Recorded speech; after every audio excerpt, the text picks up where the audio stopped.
La Bible est mieux que le Coran. Et je vais t'expliquer pourquoi. Ce qui me choque encore même plus, c'est que dans le Coran, les Noirs iront en enfer. Tu t'imagines combien de Noirs sont musulmans? Tu veux rester dans une foi pareille? Mon frère, ma soeur, si tu n'es pas encore abonné, abonne-toi. On va se fortifier ensemble. On va grandir ensemble. Alors, commençons par la sourate chapitre 6, verset 1.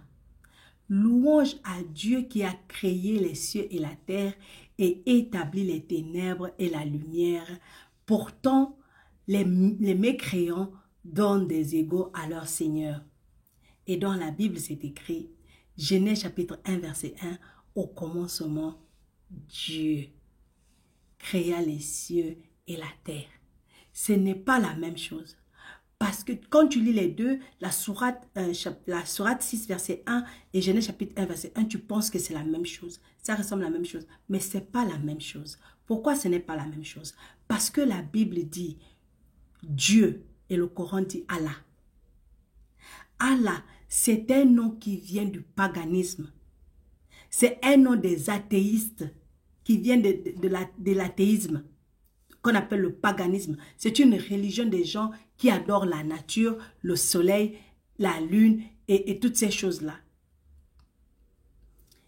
Et chaque chose est un dieu. Donc, ils ont un dieu du soleil, un dieu de la lune, un dieu du vent, un dieu de l'eau, comme en Inde à peu près.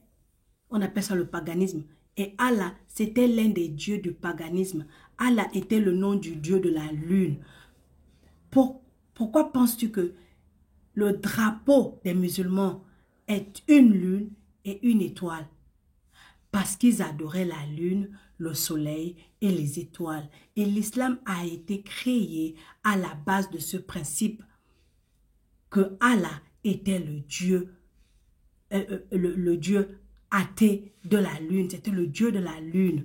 Donc, c'est pourquoi Dieu dit dans Deutéronome chapitre 4, verset 19, Dieu nous avertit dans Deutéronome 4, 19, veille sur ton âme, de peur que, levant tes yeux vers le ciel et voyant le soleil, la lune et les étoiles, toute l'armée des cieux, tu ne sois entraîné à te prosterner en leur présence et à leur rendre un culte. Ce sont des choses que l'Éternel, ton Dieu, a données en partage à tous les peuples sous le ciel tout entier. Donc ici, on voit très clair, Dieu nous interdit d'adorer quoi que ce soit qui est au ciel. Le Coran a un faux nom pour Dieu. Dans la Bible, dans Genèse chapitre 1, verset 1, le nom de Dieu en hébreu, c'est Elohim.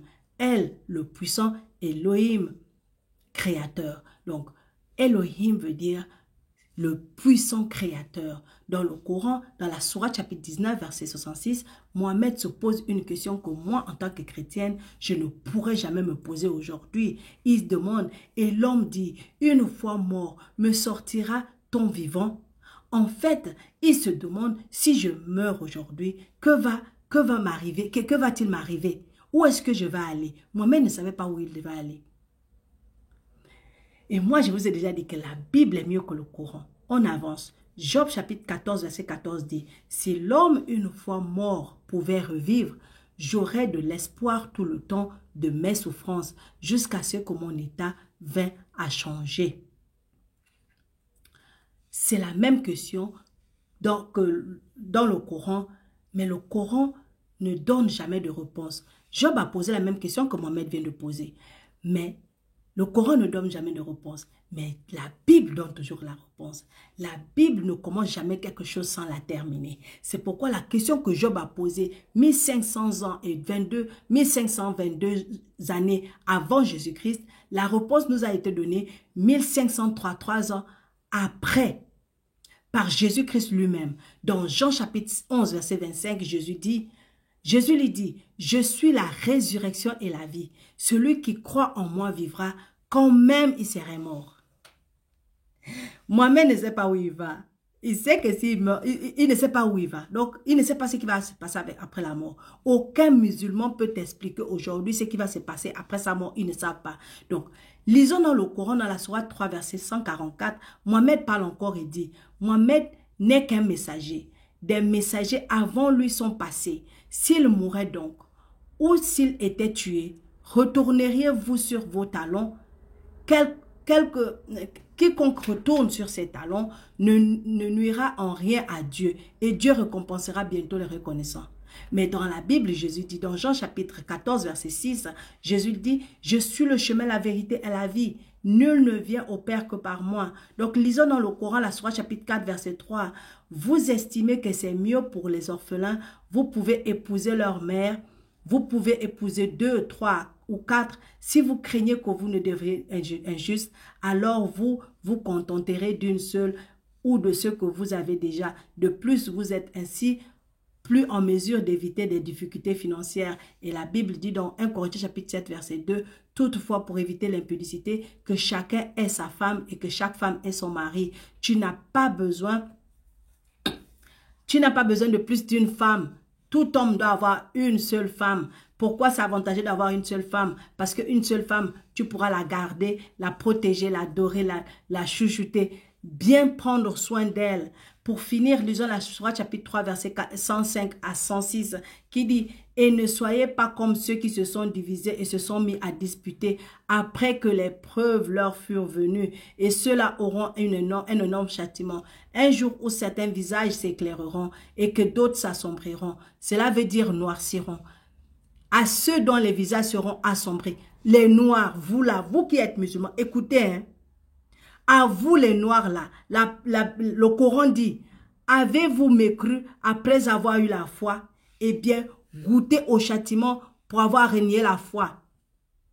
Donc, vous les musulmans noirs là, venez, on vous attend au christianisme parce que l'islam te dit face à face, parce que tu es noir, tu ne pourras pas être sauvé.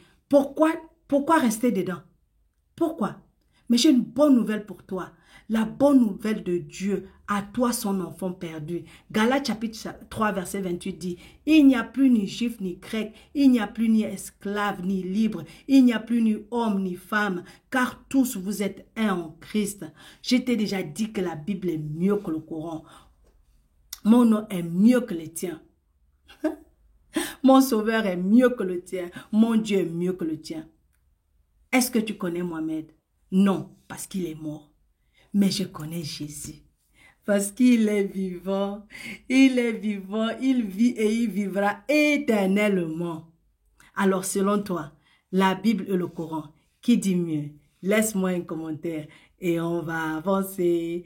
Merci.